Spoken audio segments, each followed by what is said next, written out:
Thanks everybody for coming today. This is an exciting time for us. This is our first webinar that we've put on in quite a while, and so excited to do this. And this is the first part of a two-part series that we're putting together around the ECA regulations, the consolidated linear infrastructure ECA regulations that the ministry has just released recently. So I'll just go through a few items to start, and then we'll do a bit of an introduction and get going with the webinar. So just a couple housekeeping items. So there's a couple parts to this webinar. There's a presentation and then a Q&A session at the end. If you do have any questions, feel free to shoot them in the Q&A section at the bottom.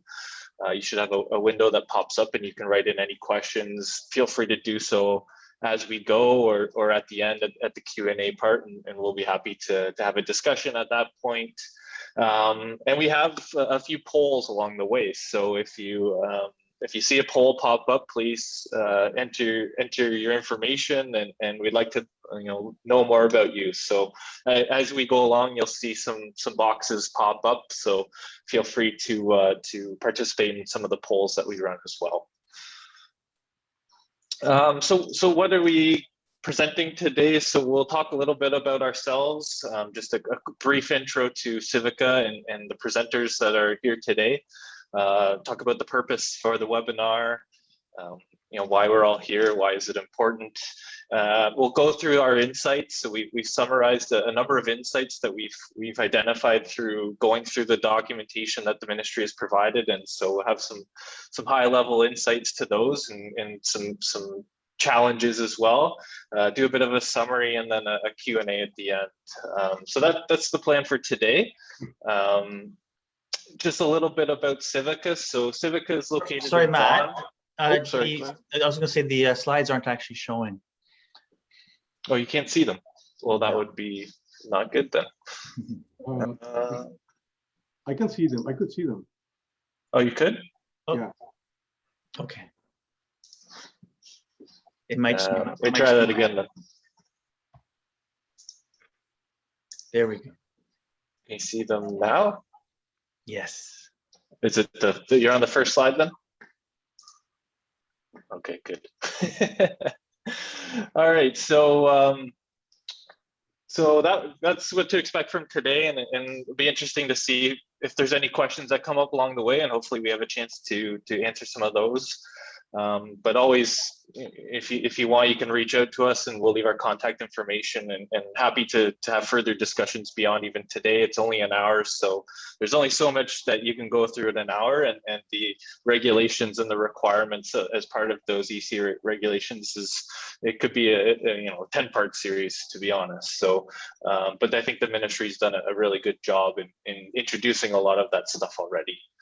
So just a little bit about us. So Civica, we have 2 offices located in Vaughan, and we work with a lot of municipalities in Ontario. And what our mission really is to help communities grow sustainably by understanding drainage infrastructure capacity and maximizing the use of that valuable and finite infrastructure.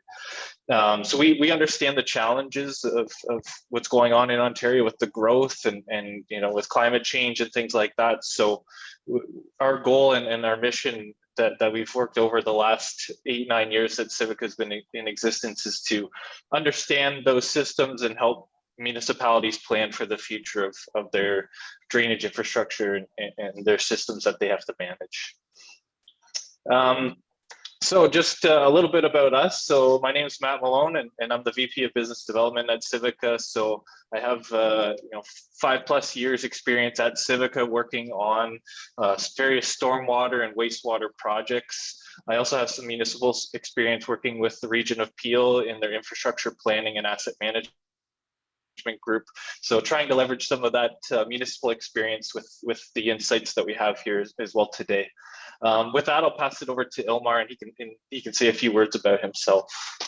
Thank you, Matt. So Ilmar Simonovskis, I've been with Civica now for just over a year, coming out of a career both in consulting, contract administration, contract work, as well as municipal experience, and have had the pleasure of working in our public works sector for just over 30 years now. And I'm very happy to be part of this team to bring that knowledge and experience to both the people here and the industry at large. So thank you. And Ed, for you. Yes, my name is Edward, and I have been in this industry now for scary over 30 years, just over 30 years. And I've been primarily a consultant throughout. I worked with essentially 3 companies over those 30 years. And yeah, we love working with municipalities and with other consultants, and we do some work with land developers as well. So we are diversified with respect to our client base. We see perspectives from different angles, and so we're excited to be able to help in any way in this process. I've been attending the CLI ECA meetings started at the MECP offises right south of the 401. So I've been quite involved in the process of developing these new regulations, and now they will be coming up with guidelines as well, which I have been contributing to those as well. Awesome. Thanks, guys. So I'll just launch the first poll, and you know, told you about ourselves. So just want to get to know a little bit about the audience as well. So there should be a pop-up that came up, so you can enter your information as to what type of organization you work for. And we'll just give maybe 30 seconds or so to.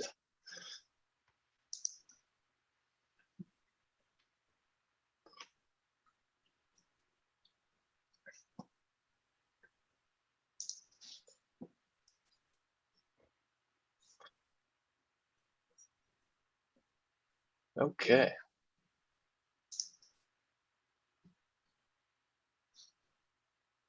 So it looks like a majority of people are working in the municipality. A couple of consultants here as well.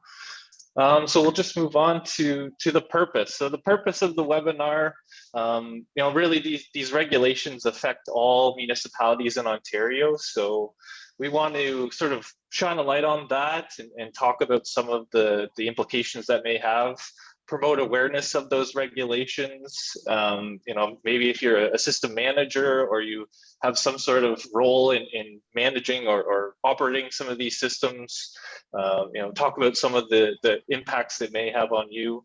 And then really the goal is to talk about some of the key takeaways and challenges that we see as sort of posed by these regulations, and some of the maybe data gaps or directions and strategy that municipalities may want to take to help kind of ease their pain and get them to a point where the ECA regulations and their systems are more well understood, and they're working for them, and they're able to take some of the solutions or ideas away from here and maybe implement in their systems as well.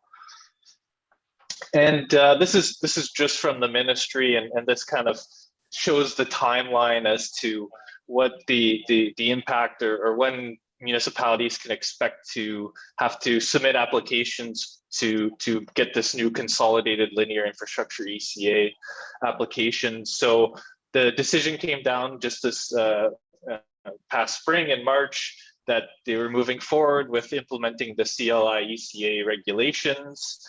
There have been some municipalities already that have gone through the process for various aspects of their systems. So if anybody's attended some of the WEO events, there's you know, Peel and City of Barrie have both gone through some of the process for particularly their stormwater systems. And so the ministry, if you haven't already got a letter, maybe you will be getting one soon in terms of engaging with municipalities to get those applications going. And it seems like it's going to be rolled out to, you know, probably more of the larger municipalities that have more resources, and then kind of trickle down to medium and smaller size municipalities as as this year progresses on. And so this is sort of the initial timeline for at least some of those first batch of municipalities that are going to get the letters from the ministry. But we kind of foresee over the next 6 to 12 months that most municipalities will get these letters, and that will kind of trigger this process. So I guess just another quick poll that we wanted to do, and that was to see how familiar you are with these regulations, and what kind of impact this may have on you as a municipality or as a consultant.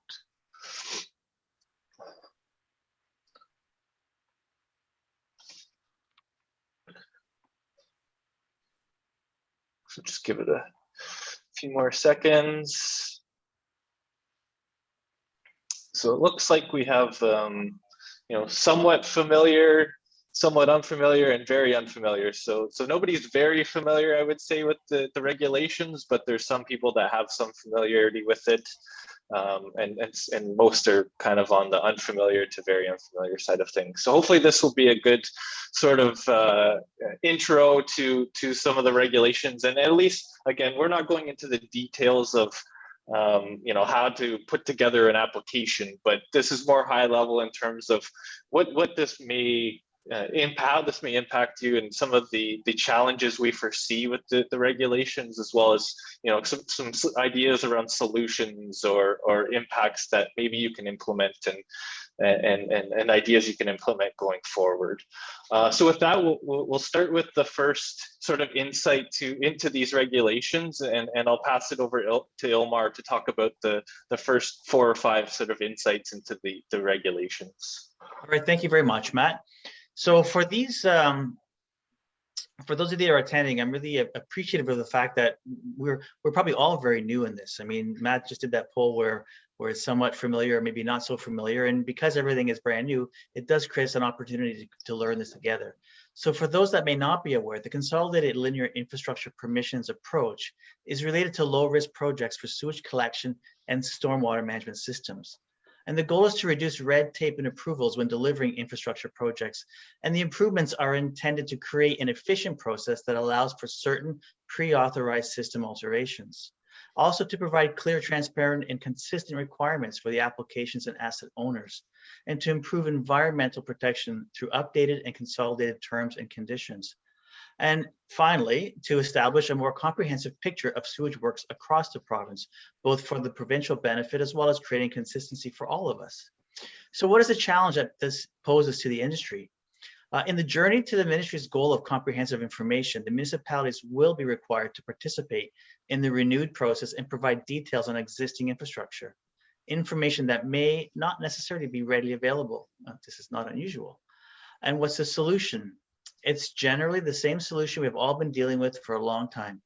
Accurate and up-to-date information sources and records, understanding the system performance and condition in an easy way to capture, maintain, and report on these data sets. So to support this path, we need a comprehensive risk-based and asset-centric system that can simplify records management and ensure system compliance and optimal performance of our infrastructure. Matt, could you do the next slide, please? So around the compliance side and the standards themselves, the province has made great efforts to standardize and simplify the approval process. This effort will result in better line of sight and ultimately better management of all sanitary and stormwater systems in Ontario. However, there is a wide spectrum of information management approaches across the municipalities. Factors such as size, structure, location, growth pressures, and historic record management will create unique challenges for all municipalities as the task of information gathering and preparation advances towards the submission date targets. Our goal in supporting the industry is to find creative ways to capture and report on the various forms and media formats to both comply with the submission requirements and make the information searchable and useful for the municipalities into the future. Next, please, Matt. This, however, will require a renewed effort in preparing the records and documents and creating the operational and management process to support this transition. And this costs money and takes away from our strained resources. But there is still, fortunately, some opportunities for funding, external funding, particularly with FCM. The Federation of Canadian Municipalities has programs specific with asset management, as well as other government-related programs that could be used to help support the costs of these information transitions. Next slide, Matt. This ECA program also is tightly linked to the asset management planning regulations and the need for asset management planning. Although not a requirement at the time of first application, the question on the state of your asset management plans is required to be answered. Most have met minimum reporting requirements as the provincial regulations have been guiding this process. And the recent change in the deadline for core asset management plans to July 1st of next year, there is an opportunity to combine both these initiatives where more asset planning efforts are needed. Next, please. Okay, so I think at this point we have another poll. So this would be around asset management planning and whether you've completed an asset management plan for your municipality. I guess for those that are in the municipal sector.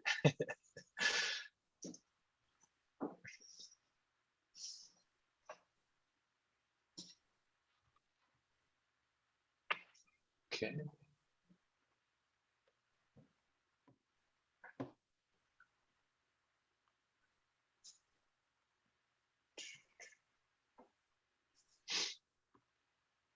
Just give a few more seconds. So it looks like we have some in planning and some in progress. So that's good. Some, no, it's not that we don't have a lot of no's, but we also don't have any yeses. So that's an interesting result. So some are kind of in progress or in planning stages at this point. Okay. Okay. So we'll move on to the next slide. So with regards to inspecting and monitoring, these are critical aspects of asset management and in reducing risks of system failure. So these are also closely tied to operation and maintenance needs and all relate back to service level expectations, condition assessments, and progressive multi-year capital planning efforts, all focused ultimately on optimizing the life cycle costs of our infrastructure. However, in the day-to-day activities of administering municipal responsibility, the link between system performance, maintenance, and long-term investment needs can drift into the background. But bringing all these aspects together in a single system, future efforts can be effectively managed while complying with the new ECA submission and reporting requirements. So with that, Matt, I'll pass it back to you. Yeah, and I think we have a couple polls in a row here. So this just talks about some of the inspection and monitoring that you may have or may be planning in your municipal system. So the first one's related to CCTV inspections. So do you have a dedicated CCTV program? As this is generally a very common and basic, I guess it would be, or at least one of the initial types of inspections that many municipalities institute as part of an inspection program of their sanitary assets. Okay, so we have a couple answers. I'll just give it a few more seconds.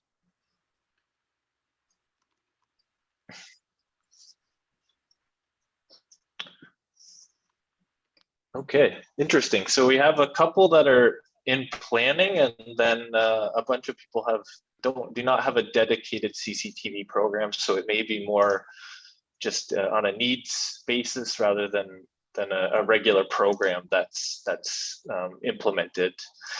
Just to follow up to that one, and this one's more on the monitoring side of things, but wondering if you have a dedicated sanitary sewer system flow monitoring program, again, just to see how the flows are, what's going on in the system from a capacity standpoint, things like that. Okay.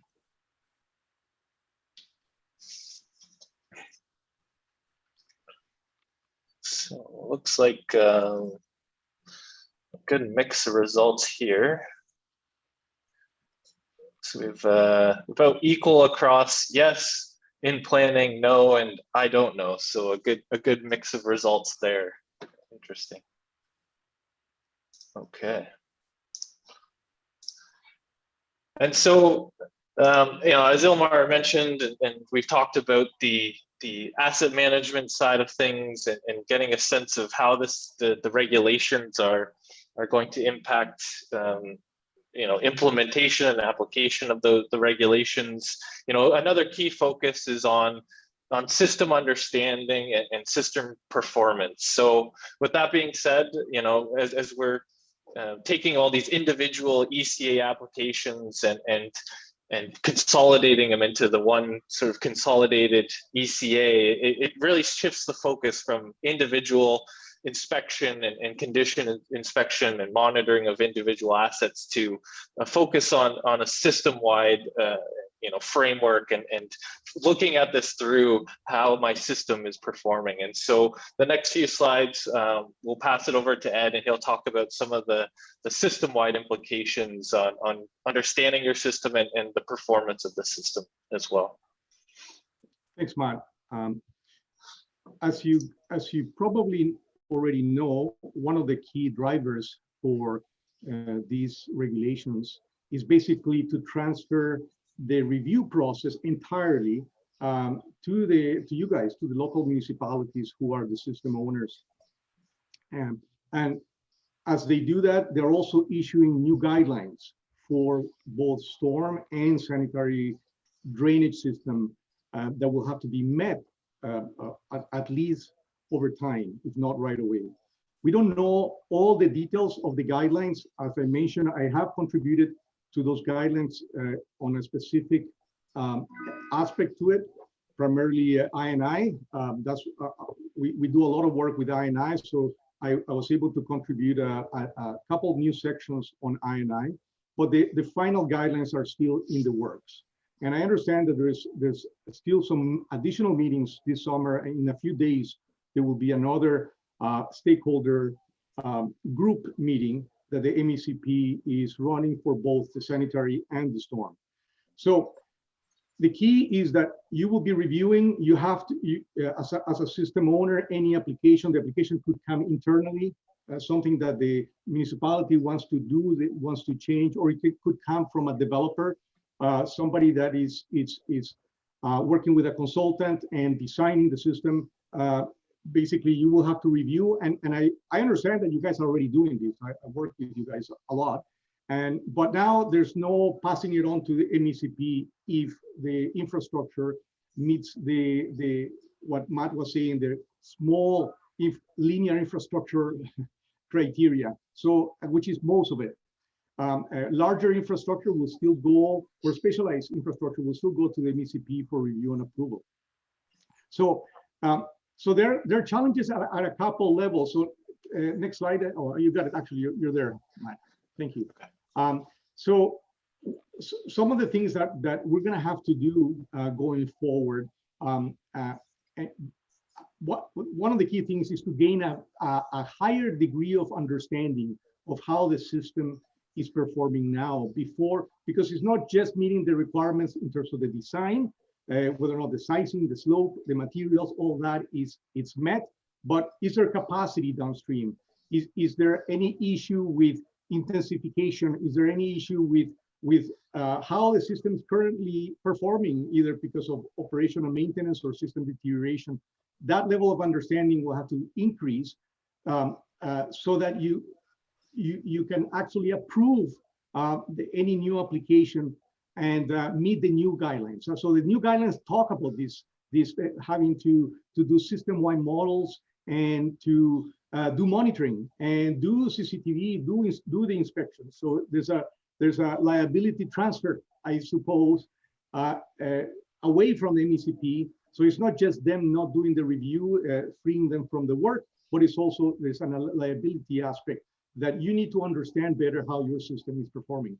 So an inventory of your assets is necessary. This actually matches the asset regulation in Ontario that it's in actually this year it's quite in force now, where every municipality has to prepare asset management plans. And then, like as I mentioned, understanding the system performance with respect to capacity now and in the future through both monitoring and analysis. So they do talk about monitoring. They haven't explained in detail where the monitoring, I believe that's going to be left to you guys to understand where and how much you have to do from a monitoring viewpoint to understand whether or not local branches in your sewer system have capacity versus the treatment plant downstream have capacity or not. And that involves not just monitoring, but it involves analysis. As I mentioned, they do speak about system-wide models as part of the new guidelines. So there'll be operational maintenance requirements. They won't be reviewing in details. Usually these comes, the review in detail comes if something wrong happens.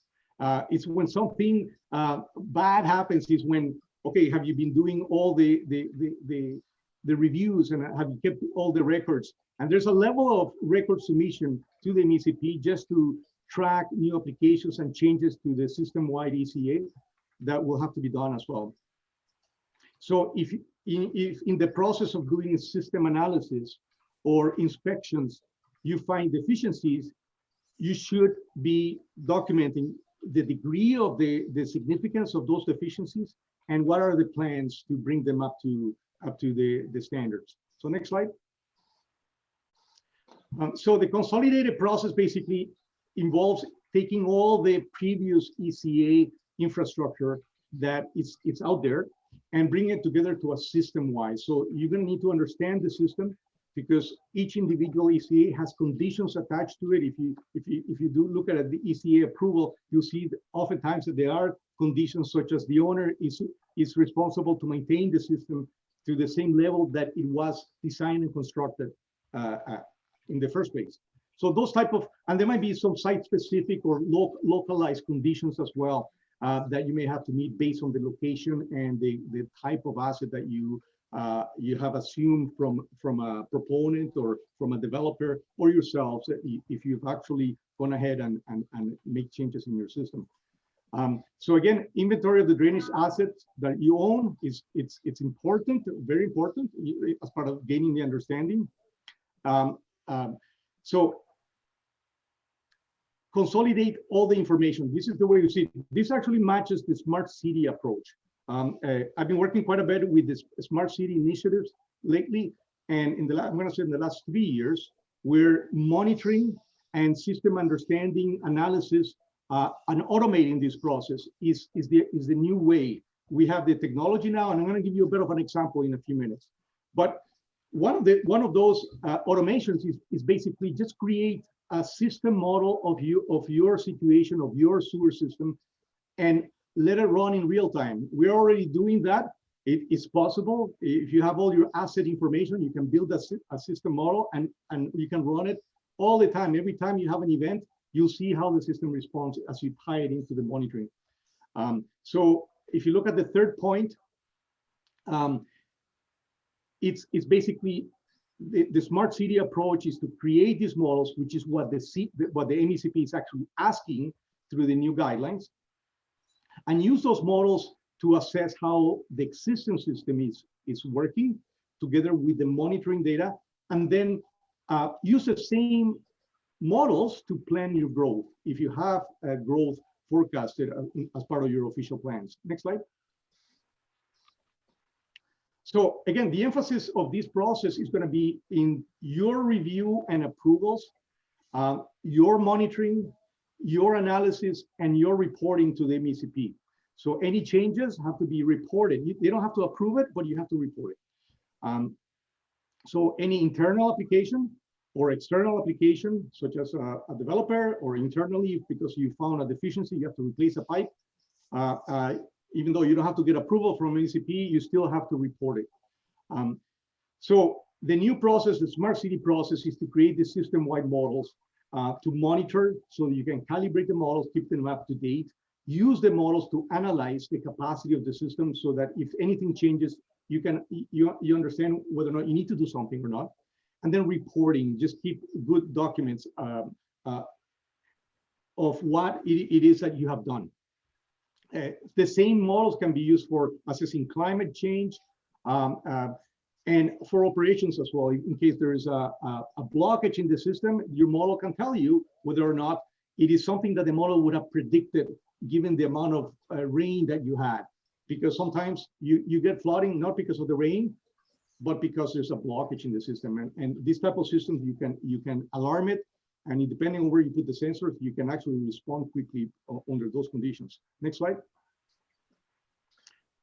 So I think at this point we have another poll, and this is regarding overflow, specific to overflow monitoring and modeling. So curious if anybody in the audience has an overflow either monitoring or modeling or some combination of the two to deal with the analysis and reporting of those types of things in your system.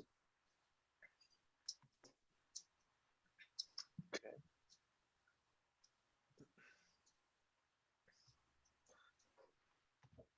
So we have a good balance, some yes, some in planning, no, and a few I don't knows. Okay, interesting.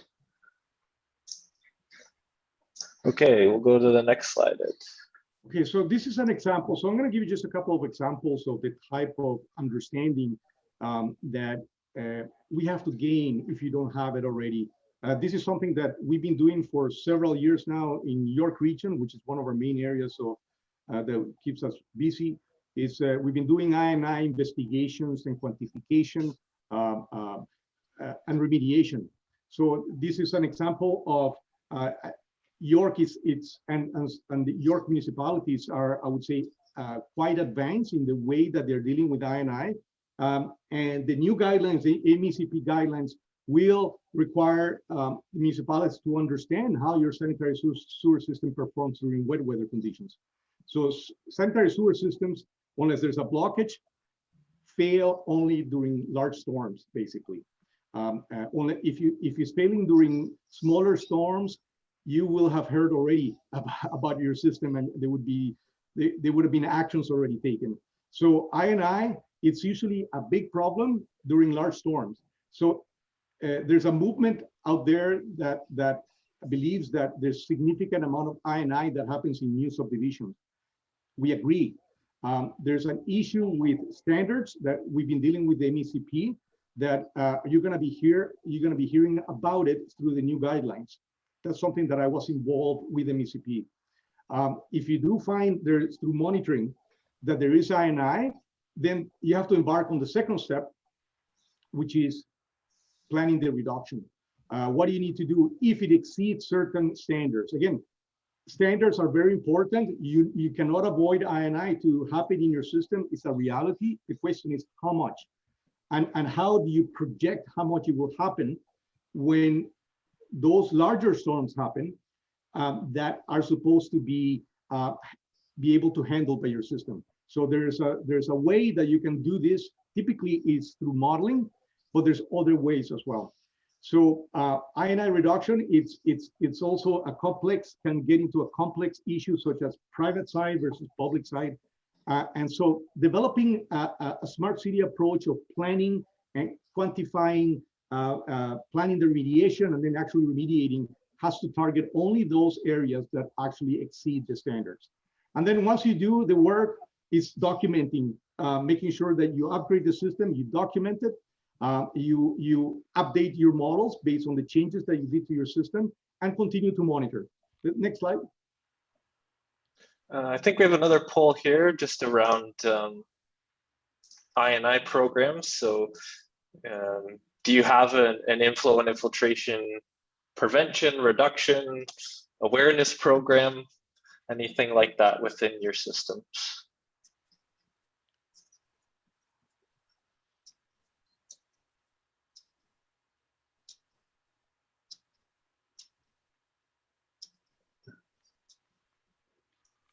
Okay. A few more seconds.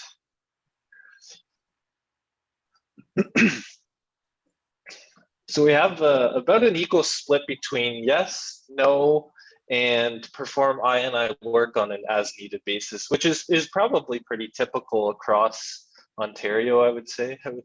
So it's an interesting result as well. Okay, next slide. So the next couple of slides are examples of smart city systems. This is one that we work with.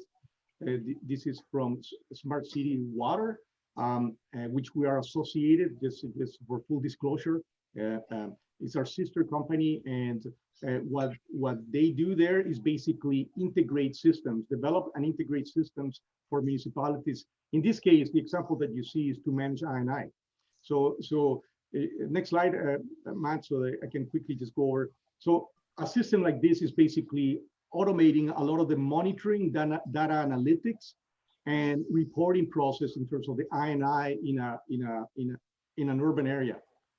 So you have different elements to I&I based on the locations where you're monitoring.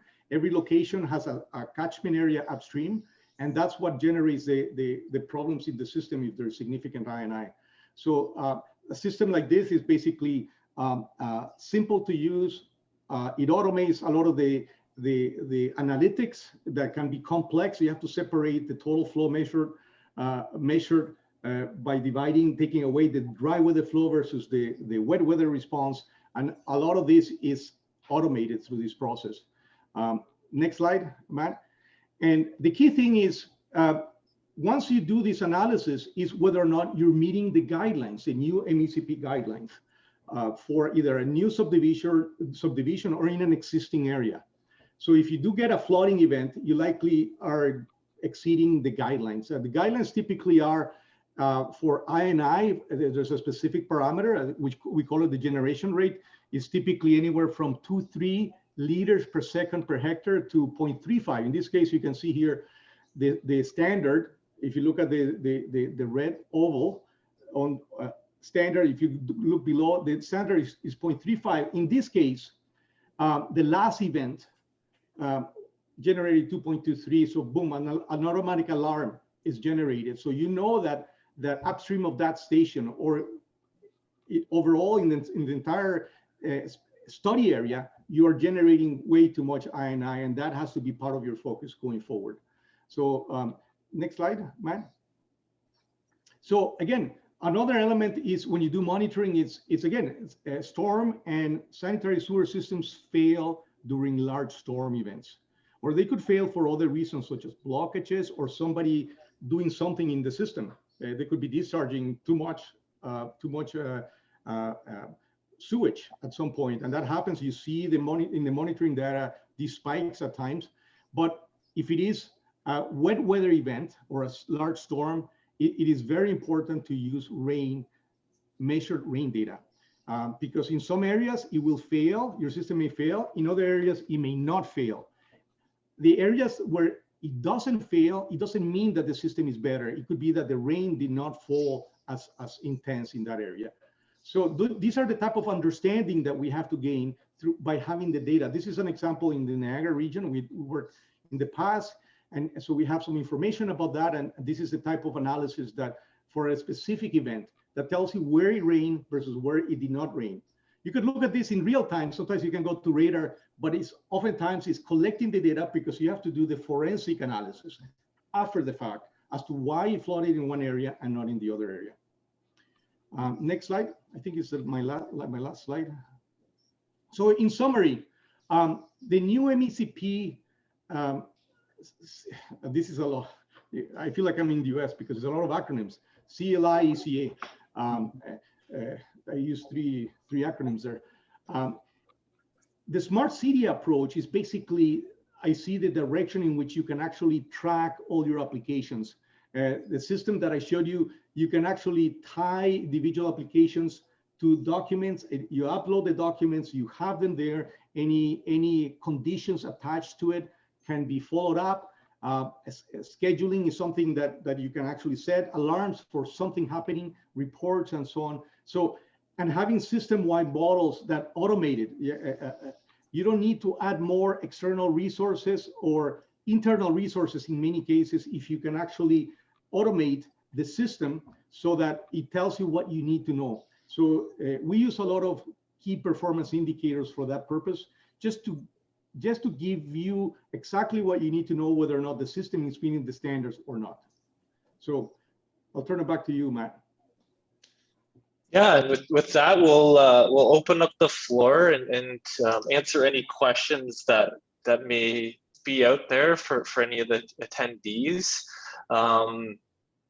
I guess one of the first questions is around, building a model, for example, and where to start. So I don't know, maybe Ed, that's something that you could sort of touch on, and if let's say you're starting from scratch or from limited data, sort of what are you looking for when you're trying to build out the model of your system? Yeah, it all starts with data. Data is king to build models. Either you start with asset data. You have the pipe system, but you also have the area that the pipe system services. So creating an inventory of your drainage system, both in this case, this meeting is about sanitary sewer systems, but you have to do it for both. You have to do it for storm and sanitary. Sanitary is typically more complex because the storm areas are usually smaller. But on the other hand, storm requires certain treatment, LIDs. So you have a treatment train. You start with at source, which is typically LIDs. You have conveyance, LIDs, and then you have endo pipes. And all of this has to be documented as part of your asset management plans. So the smart city approach is basically, you need to start with really good data. You start with design drawings, if you have any application submission that you have received in the past for any system. But like Matt said, sometimes if you have 50-year-old systems, the records, I think Ilmar mentioned this as well, might not be there, right? So in which case you have to do inspections, you have to do CCTV, you have to do some surveys to come up with slopes, you have to find out the diameter of the pipes and so on, to be able to understand how the system performed or has been performing. And if you're going to grow your area, your municipality, and connect more services to these pipes, you need to understand what is the residual capacity, how much capacity you have there now. So that's where the model comes in. Once you build the asset data, this is just geometric and material information, both at the surface and in the pipes. Then you you start monitoring to verify that the flows that the model is predicting is what is actually happening in the field.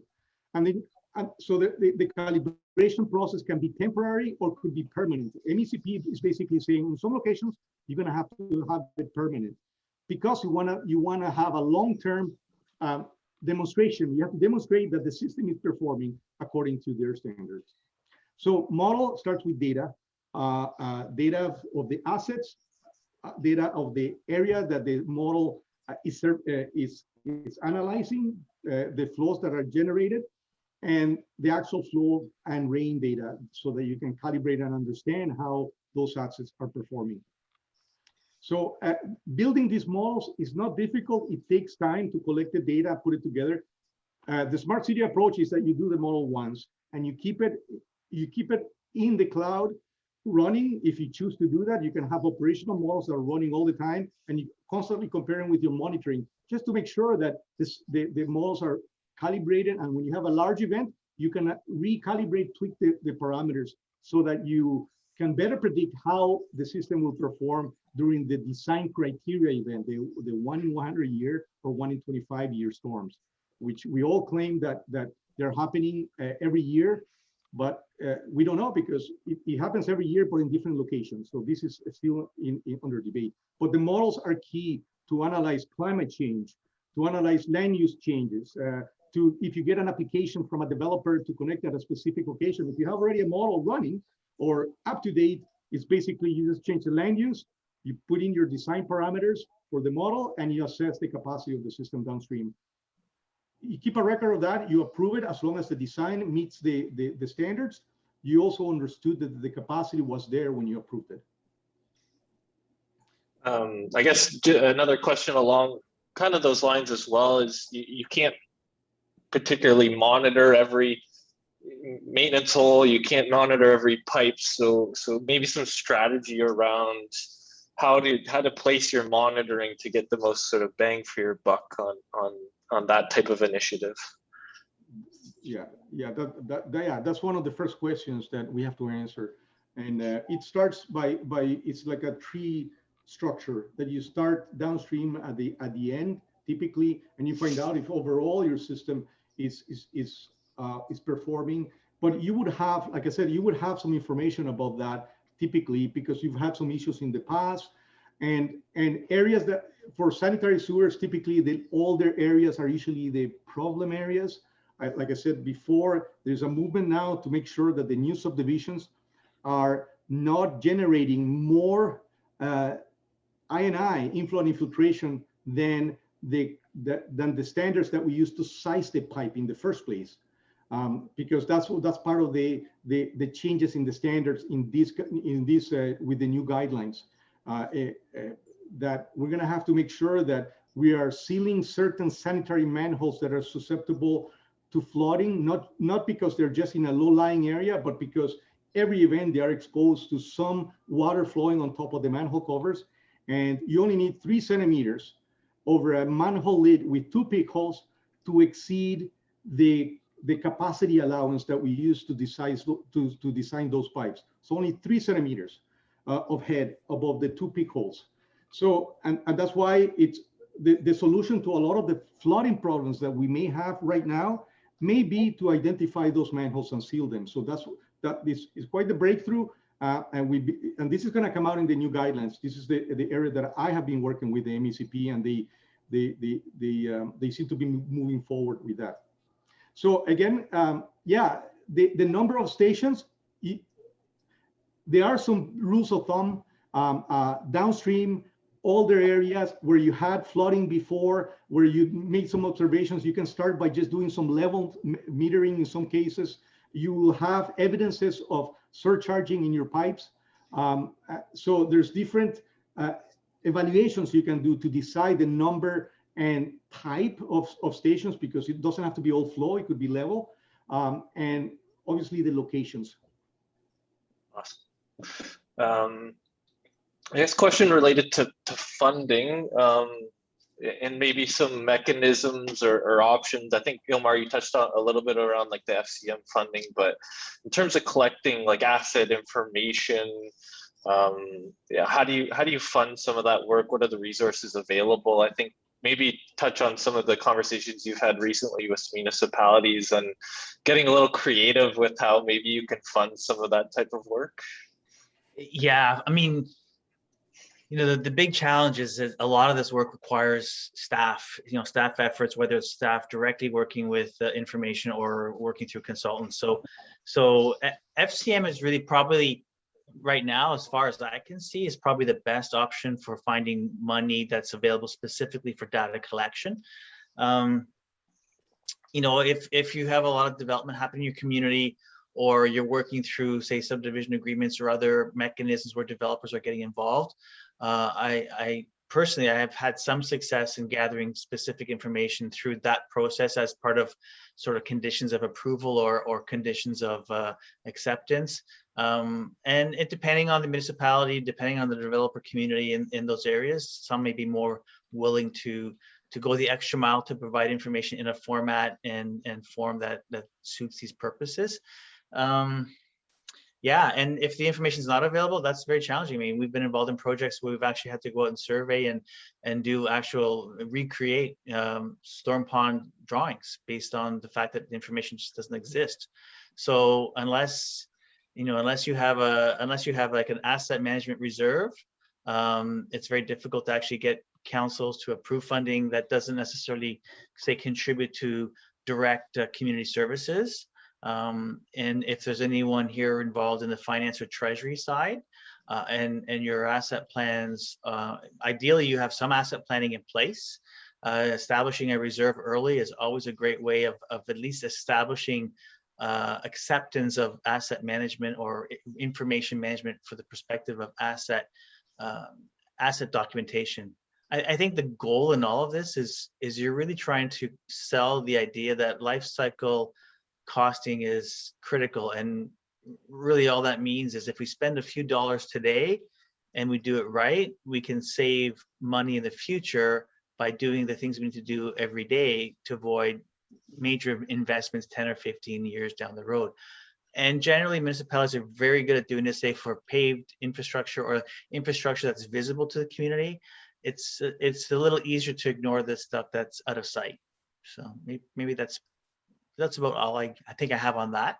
And if new funding does come down the pipe, I mean, if the province does kick funding out, you know, you never know with sort of the whole COVID recovery. I mean, the asset management planning process was, or the submissions was delayed by a year because of, you know, the recognition that municipalities are struggling. So, you know, opportunities may emerge. Yeah, I would like to just add something that we've been doing for the last 12 years now, which is, we call them the tri-party agreements. Whenever a new developer wants to connect to an existing system that they did not pay to construct or to, it did not account for their lands, developers are more, our experience is that they are more than happy and they understand that to connect to an existing system that may or may not have capacity, they need to actually collect a lot of the data and assess how the system is performing. So we've been doing this for the last 12 years in York Region.